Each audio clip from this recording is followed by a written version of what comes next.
நமக்கு பெரிய ஒரு கட்டிடமோ இல்லை கோயிலோ வேணாம், எல்லாருமே சமமாக இருந்து ஒரு திறந்த வெளியில் நம்ம ஜோதியை ரூபமாக எடுத்து வழிபடணும். அந்த மாதிரி ஒரு பரந்த மனப்பான்மையோடு அவர் பக்தர்களை ஊக்கப்படுத்தினார். அப்படி இருக்கும்போது எதற்காக அந்த 100 கோடியில் ஒரு மண்டபம், அதுவும் சர்வதேச மண்டபம் எதற்கு? இப்போ கபாலீஸ்வர் பணத்தை எடுத்து ஒரு கல்யாண மண்டபம் கிரீன்வேஸ் உள்ள இருக்கு. சாதாரண மனிதர்கள் போய் அங்கே ஒரு கல்யாண மண்டபத்தை வாடகை எடுக்க முடியுமா? ஏன்னாக்க கடவுள், அந்த கம்யூனிட்டி பணம், கடவுளுடைய பணம், அதை எடுத்து ஏதாவது ஒரு உபயோகப்படுத்தினாக்க அது எல்லா தரப்பட்ட மக்களுக்கும் அதில் பயன்படுமாறு இருக்கணும். அப்படி இல்லாமல் ஒரு 5 ஸ்டார் அளவில் ஒரு நாளைக்கு லட்சக்கணக்கில் வாடகை கொடுத்து அங்கே எவ்வளோவே செய்ய முடியும். இந்த மாதிரி எல்லாருக்குமே தெரியும் அதில் எவ்வளவு கட்பேக் இருக்கும், எவ்வளவு அதில் ஆதாயம் தேட முடியும். சாதாரண இப்போ பாலிட்டிக்ஸ் கூட தெரியாத பசங்க கூட அதை சொல்லிடுவாங்க. ஹெச்ஆர்எஸ் நோக்கமே அதான், எங்கெல்லாம் கை வச்சு ஒரு கட்டுமானம் செய்ய, ஒரு கன்ஸ்ட்ரக்ஷன் ஆக்ட் எடுத்து சிவில் ஒர்க் பண்ணி எவ்வளோ ஆதாயம் தேடலாம். பல இனிஷியேட்டிவ்ஸ் இந்த மாதிரி பக்தர்களுக்கோ அந்த கோவிலுக்கோ சாதகமாக இல்லாத பல இனிஷியேட்டிவ்ஸ் இந்த கரண்ட் கவர்மெண்ட் நிறுத்தியிருக்காங்க. ரொம்ப வரவேற்கப்பட்டது. ஒவ்வொரு கோயிலாக குறி வச்சு அந்த கோவில் டெபாசிட்லேருந்து நிறையா பணம் செலவச்சு டெபாசிட்லாம் கரைச்சிட்டாங்க. இப்போ 30, 20, 15, 20, 30 வருஷமாக சேர்த்து வச்ச பணங்கள்லாம் ஒரே 2-3 வருஷத்தை கரைச்சிட்டாங்க நிறையா கோவில்களில். அது கபாலீஸ்வரர் கோவில் முக்கியமான கோவில்.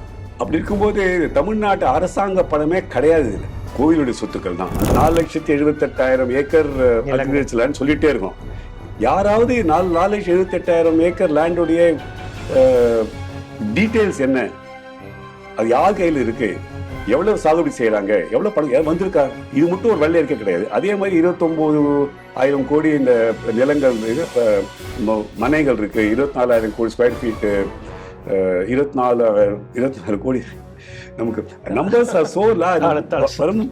இதை பத்தி யாராவது இருக்கா இல்லையான்னு தெரியாது. இப்போ இதை பல வருஷமாக திமுக எந்த விதமான ஆன்மீக சின்னத்தையும் எங்கேயுமே பயன்படுத்தாம அது அழிச்சின்னும் அப்படிங்கிற ஒரே நோக்கத்துல தவறான நோக்கம்.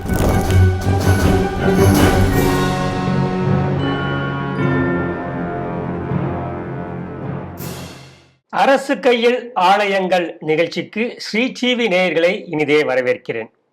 இந்த வார நிகழ்ச்சிக்கு நம்மோடு அரங்கத்தில் இணைந்திருப்பவர் ஆலய வழிபடுவோர் சங்கத்தின் மூத்த உறுப்பினர் கி நாகராஜன் அவர்களை ஸ்ரீ டிவி நேயர்களுக்கு அறிமுகம் செய்து வைக்கிறேன். வணக்கம் சார்.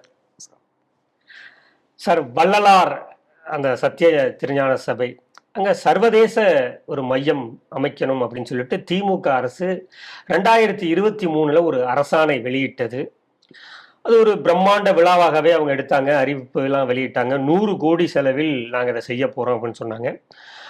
பல்வேறு தரப்பிலிருந்தும் அதற்கு எதிர்ப்பு தெரிவிக்கப்பட்டது அப்படிங்கிறத பார்க்குறோம். அந்த இடத்த ஏன் மறைச்சி நீங்கள் செய்யணும், வேற எங்கேயாவது அதை செஞ்சுட்டு போங்க அப்படின்னு சொல்லிட்டு நீதிமன்றத்தில் பாஜகவின் ஆலய வழிபடுவோர் மற்றும் ஆன்மீக மேம்பாட்டு பிரிவினுடைய மாநில செயலாளர் வினோத் ராகவேந்திரன் தான் இது ஒரு பொதுநல வழக்காக தொடுத்திருந்தார். நேற்றைய தினம் அறநிலையத்துறை நாங்கள் அந்த திட்டத்தை கைவிட்டுறோம் அப்படின்னு சொல்லியிருக்காங்க. இது பல்வேறு தரப்புல மகிழ்ச்சியை தெரிவிச்சிருக்கு. இப்போ இந்த மையத்தை இவர்கள் சர்வதேச மையத்தை பண்பாட்டு மையத்தை கைவிட்டுட்டதாக ஹெச்ஆர்என்சி அறிவிச்சிருக்கு. இதை நீங்க எப்படி சார் பாக்குறீங்க? இது நல்ல வரவேற்கத்தக்க முடிவு. ஏன்னா வள்ளலார் அப்படிங்கிறவர்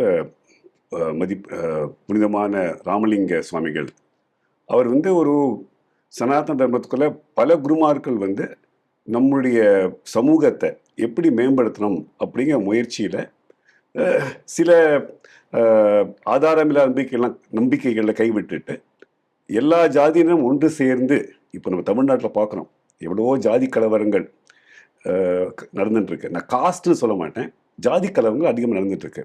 அந்த காலத்திலேயே, அதாவது 18, 19 நூற்றாண்டுலேயே நம்ம வள்ளலார் அவர்கள் எல்லா ஜாதியிலும் ஒற்றுமையாக ஒன்று சேர்ந்து ஒரு ஜோதியை ரூபமாக நம்ம பரமாத்மாவை நம்ம வழங்கணும் அப்படின்னு ஒரு நல்ல மூமெண்ட் கொண்டு வந்தார்.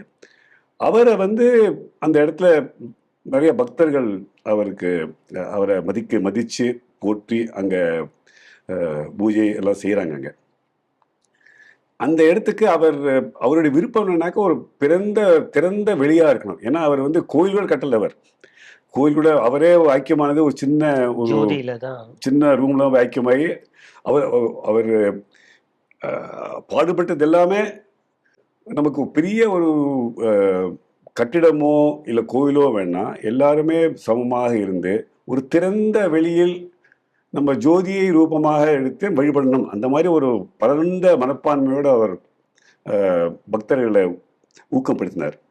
அப்படி இருக்கும்போது எதற்காக அந்த 100 கோடியில் ஒரு மண்டபம், அதுவும் சர்வதேச மண்டபம் எதற்கு? சர்வதேச மண்டபம்னா அந்தந்த ஊரில் போய் எங்கெல்லாம் பக்தர்கள் இருக்காங்களோ, இல்லை எங்கெல்லாம் வள்ளலாருடைய அவருடைய சிந்தனைகளை எப்படிங்க பரப்பணுமோ அந்தந்த ஊரில் போய் பரப்புங்க. யார் நிறுத்தினா அவங்கள? இப்போ 100 கோடி செலவச்சு செய்யணும் அதை. இப்போ இதில் என்ன தெளிவாக தெரியுதுனாக்க, போன அரசாங்கம் நீங்கள் எடுத்து பார்த்தீங்கன்னாக்க திருவண்ணாமலையில் ஒரு ஷாப்பிங் மால் ஆரம்பித்தாங்க. இப்போது மற்ற இடங்களில் பலவிதமான கட்டுமானங்கள் வேலை இவங்க ஆரம்பித்தாங்க. இப்போது கபாலீஸ்வர் பணத்தை எடுத்து ஒரு கல்யாண மண்டபம் கிரீன்வேஸ் உள்ள இருக்குது. சாதாரண மனிதர்கள் போய் அங்கே ஒரு கல்யாண மண்டபத்தை வாடகை எடுக்க முடியுமா? ஏன்னாக்க கடவுள் அந்த கம்யூனிட்டி பணம், கடவுளுடைய பணம், அதை எடுத்து ஏதாவது ஒரு உபயோகப்படுத்தினாக்க அது எல்லா தரப்பட்ட மக்களுக்கும் அதில் பயன்படுமாறு இருக்கணும். அப்படி இல்லாமல் ஒரு 5 ஸ்டார் அளவில் ஒரு நாளைக்கு லட்சக்கணக்கில் வாடகை கொடுத்து அங்கே எவ்வளோ செய்ய முடியும்? இந்த மாதிரி போன அரசாங்கத்தில் இவங்க குறிக்கோள், HRNCயோட குறிக்கோள் எவ்வளவு கட்டுமான வேலைகள் நடத்த முடியும். ஏன்னா அந்த சிவில் கன்ஸ்ட்ரக்ஷன் அப்படின்னு ஆரம்பித்தாலே எல்லாருக்குமே தெரியும் அதில் எவ்வளவு கட்பேக் இருக்கும், எவ்வளவு அதில் ஆதாயம் தேட முடியும். சாதாரண இப்போ பாலிட்டிக்ஸ் கூட தெரியாத பசங்க கூட அதில் சொல்லிடுவாங்க. HRNC நோக்கமே அதான், எங்கெல்லாம் கை வச்சு ஒரு கட்டுமானம் செய்ய ஒரு கன்ஸ்ட்ரக்ஷன் ஆக்ட் எடுத்து சிவில் ஒர்க் பண்ணி எவ்வளோ ஆதாயம் தேடலாம். அது பல காலமாக இருக்குது. இது மட்டும் இல்லை, முன்னால் நீங்கள் சென்னையில் அதிகபட்சமாக இது நிறைய ஃப்ளைஓவர்ஸ் தான் இருக்குது. இல்லை, ஒரு மாநில வளர்ச்சின்னு பார்க்கும்போது உள்கட்டமைப்பு வேணும்னு தானே சார்? கண்டிப்பாக வேணும். ஆனால் உள்கட்டமைப்பு ஒரு லாங் டேர்ம் வியூ அனாலிசிஸ், 10 அடி அகலத்தில் வளைஞ்சு போகிற ஃப்ளைஓவர் கட்டினாக்க யாருக்கு அது வேணும்? காலத்தில் அதையும் டிராஃபிக் பாட்டில்நெக் ஆகிடுறது. அதனால் coming back to the topic, HRNC போன அரசாங்கத்தில் HRNC ஒரே ஒரு குறிக்கோள் நடத்தினாங்க, எப்படி இந்த டிபார்ட்மெண்ட்டில் பணம் சுருட்டலாம் அப்படிங்கிற ஒரே ஒரு குறிக்கோளோடு அவங்க செயல்பட்டாங்க. அதில் தான் இந்த மாதிரி பலதரப்பான கட்டுமானங்கள், அதெல்லாம் அங்கே wedding hall, guest house, parking lot எல்லாமும் கட்டி கோவில் பணத்தை செலவழித்து ஆதாயம் தேடினாங்க அவங்க. இப்போ இந்த மாதிரி அதெல்லாம் நிறுத்தி, இது மட்டும் இல்லை, பல இனிஷியேட்டிவ்ஸ் இந்த மாதிரி பக்தர்களுக்கோ அந்த கோவிலுக்கோ சாதகமாக இல்லாத பல இனிஷியேட்டிவ்ஸ் இந்த கரண்ட் கவர்மெண்ட் நிறுத்தியிருக்காங்க. ரொம்ப வரவேற்கத்தக்கது. ஸோ அப்படி பார்க்கும்போது இப்போ திரு வள்ளலாரில் அவர்களின் புகழ் பரப்ப வேண்டும் அப்படிங்கும்போது ஒரு சாரர் என்ன சொல்றாங்க அப்படின்னா, இதை இங்கே கட்ட வேணாம் தான் நாங்கள் எதிர்ப்பு தெரிவிக்கிறோம், வேற எங்கேயாவது கட்டுவதை நாங்கள் வரவேற்கு தெரிவிக்கிறோம்னு அரசியல் கட்சிகள் அந்த இடத்துல வேண்டாங்கிறதா எங்களுடைய எதிர்ப்பா இருக்குன்னு சொல்றாங்க. ஏன்னா அந்த இடம் புனிதமான இடம், பரந்த இடம். முக்கியமா வள்ளலார் என்ன அவருடைய விருப்பம் என்னன்னாக்க, அங்க வருவர்கள் எல்லாருக்கும் அன்னதானம் செய்ய வேண்டும். அந்த அன்னதானம் செய்த அவர் முக்கியமான குறிக்கோள். அது தவிர ஜாதி மதம் இல்லாமல் எல்லாரும் ஒன்று கூட வேண்டும், அதை தான் அவர் பரப்பினார். அவங்க பக்தர்கள் விருப்பப்படி அந்த புனித இடத்தை கெடுக்காமல் பல ஆப்ஷன்ஸ் இருக்கு. நீங்கள் சொன்ன மாதிரி அந்த இடத்தையே இல்லாமல் வேற இடத்துல போய் நம்ம கட்டி பக்தர்கள் ஒன்று சேர்ந்து வள்ளலாருடைய கொள்கைகளை, சிந்தனைகளை எப்படி எடுத்து பேசலாம். இன்னொன்று, வள்ளலார் சிந்தனைகளை எடுத்து வெளிநாட்டுக்கும் போகலாம், எவ்வளோ விதத்தில் பரப்பலாம். அதை விட்டுட்டு அந்த இடத்துல தான் கட்டுவேன்னு புரிவாதமாக செய்கிறது ரொம்ப தவறான இனிஷியேட்டிவ். இப்போ தாவேகா அரசு இதுல இந்த நிலைப்பாட்டை எடுத்திருக்காங்க. பொதுவாக இது இப்போ ஃபண்டு ஆல்ரெடி தமிழகமே பெரிய கடன்ல இருக்கு, அதனாலதான் இந்த அரசு இதை கைவிட்டுறதுக்கான வாய்ப்பு இருக்கும் அப்படிங்கிற மாதிரியான ஒரு டாப். அதெல்லாம் தவறு, கண்டிப்பா தவறு. ஏன்னாக்கா இதை கட்டுவதற்கான ஃபண்ட்ஸ் என்னை பொறுத்தவரை இருக்கின்ற ஆதாரங்கள் படி HRNC உள்ள இருக்கிற ஃபண்டு தான் அவங்க பயன்படுத்த விரும்பினாங்க, பயன்படுத்தும் நோக்கத்தோடு தான் அவங்க கிளம்பினாங்க.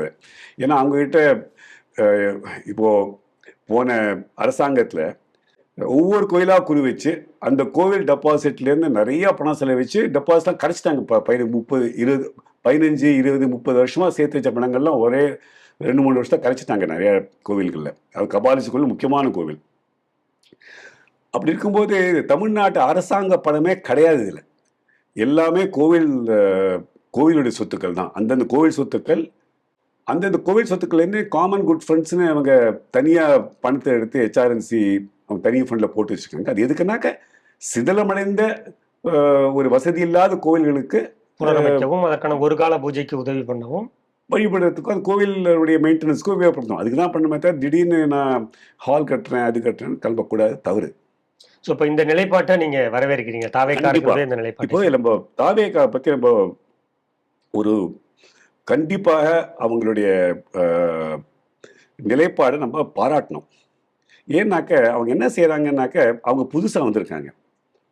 அவங்க சாதாரண மக்களுடைய என்ன விருப்பங்களோ அதை நிறைவேற்ற முற்பட்டிருக்காங்க. அவங்களுடைய போராட்டம் யார் கூட நான் நினைக்கிறேன். ஏன்னாக்க ரொம்ப வருஷமா அதே துறையில ஊறி போய் மட்டைகள் நிறைய இருக்கு. இந்த குளத்துல ஒரு மட்டைமாங்க அதிகாரிகளை சொல்றீங்க. கண்டிப்பா ஐஏஎஸ்லேருந்து ஆரம்பிச்சு கீழ் மட்டும். ஏன்னா நம்ம நாட்டுக்கு ஒரு ரிக்ரெசிவ் ஃபோர்ஸ் எல்லா இனிஷியேட்டிவ் தடுக்கிறது யாருன்னா இந்த ஐஏஎஸ், அப்புறம் இந்த பாபு, அந்த மற்ற அதிகாரிகள் தான். அவங்களுடைய வெஸ்டட் இன்ட்ரெஸ்ட் ரொம்ப டீப்பாக பரவி இருக்கு. எவ்வளவோ முயற்சி பண்ணி இவங்க எப்படியாவது இப்போ நம்ம தாவேக்கா அரசு வந்த பிறகு பல விஷயங்கள் வெளில வந்திருக்கு. அந்த விஷயங்கள்லாம் பப்ளிக் ஸ்பேஸில் அதை போராடி அதை நீங்கள் முன்னாடி சொல்லியிருந்தீங்க இந்த பழனியோட இடத்த பற்றி நம்ம இப்போ அதெல்லாம் முன்னாடி இந்த அரசு பல காலமாக பல கோவில் சொத்துக்களை இந்த மாதிரி முறைகேடாக பயன்படுத்தியோ அல்லது ஏலினேட் பண்ணியோ விட்டோ நடந்திருக்கு, வெளில வரல. உதாரணத்துக்கு 4,78,000 ஏக்கர் அக்ரிகல்ச்சர் லேண்ட் சொல்லிட்டே இருக்கோம். யாராவது 4,78,000 ஏக்கர் லேண்டுடைய டீட்டெயில்ஸ் என்ன, அது யார் கையில் இருக்கு, எவ்வளவு சாகுபடி செய்யறாங்க, எவ்வளவு பணம் வந்திருக்கா, இது மட்டும் ஒரு வெள்ளை இருக்கே கிடையாது. அதே மாதிரி 29,000 கோடி இந்த நிலங்கள் இது மனைகள் இருக்கு, 24,000 கோடி ஸ்கொயர் ஃபீட்டு, 24 கோடி.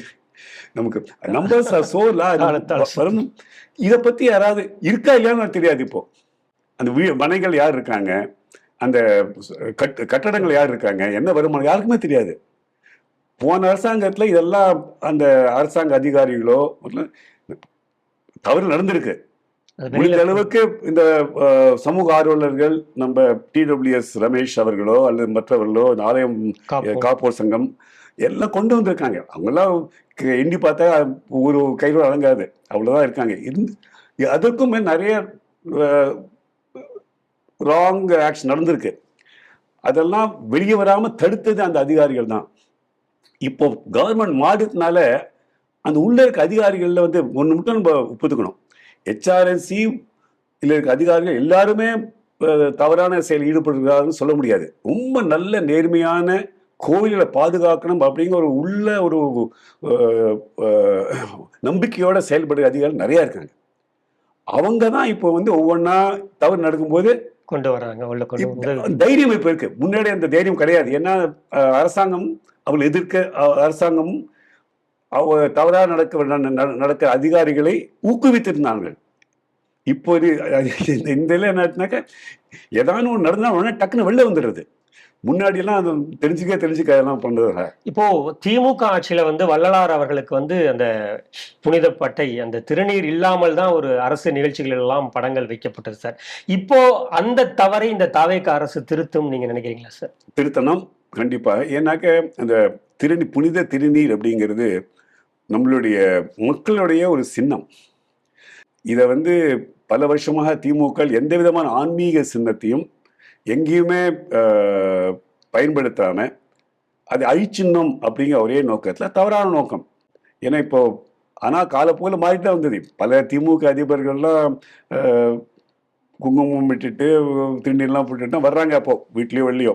ஆனா இன்னைக்கு கூட இளைஞர்களிடையே பெரும் வரவேற்பு பெற்ற தலைவர்கள் மத அடையாளங்கள்லாம் வீட்டில் வச்சுட்டு வாங்கன்னு தானே சார் சொல்றாங்க. அவங்க இப்போ புதுசா தாவேக்கா நிலைப்பாடுகள் என்ன, சில பேர் பல பேர் பல விதமா பேசுறாங்க. இருந்தாலும் எல்லாருமே மத அடையாளங்களை வீட்டுல வச்சு வர்றாங்களே, இது மத அடையாளம். இப்போ நம்ம மதம்னு சொல்றதே தப்பு. மதம் அப்படின்னாக்க ஒரு நேரோ ரிலிஜியன். இப்ப நம்முடைய சனாதன தர்மம் தான் சொல்லணும். இல்ல பலவிதமான கொள்கைகள், பலவிதமான நம்பிக்கைகள்லாம் இருக்கு. இப்போ நீங்க என்ன நீ கோபிச்சந்த மாதிரி இருக்கீங்க, நான் திருநீர் இருக்கிறேன், இன்னொருத்தர் குங்குமம் வச்சிருக்கிறாரு. இதெல்லாம் வித்தியாசமானது. இது நான் இதை மத நம்பிக்கைன்னு சொல்ல மாட்டேன். இது அவங்களோட கம்யூனிட்டி. நம்ம சட்டை போட்டிருக்கீங்க, நான் தோல்ல துண்டு போட்டிருக்கேன், இதெல்லாம் ஒரு அடையாள சின்னம். நான் யாருங்கிற ஒரு அடையாளம். அது நீங்க மதத்தோட சம்பந்தப்படுறது தவறு. நேர்களே, பல்வேறு தகவல்களை வழக்கம் போல திரு கி நாகராஜன் அவர்கள் நம்மோடு பகிர்ந்திருக்கிறார். இந்த சர்வதேச வள்ளலார் மையத்தின்காக தாவேகா அரசை பாராட்டுவதாகவும் ஆலய வழிபாடுவோர் சங்கத்தின் சார்பாக அவர் தெரிவித்திருக்கிறார். தொடர்ந்து நல்ல பணிகளை நாமும் பாராட்டுவோம். மீண்டும் அடுத்த நிகழ்ச்சியில் சந்திப்போம். நன்றி நேர்களே.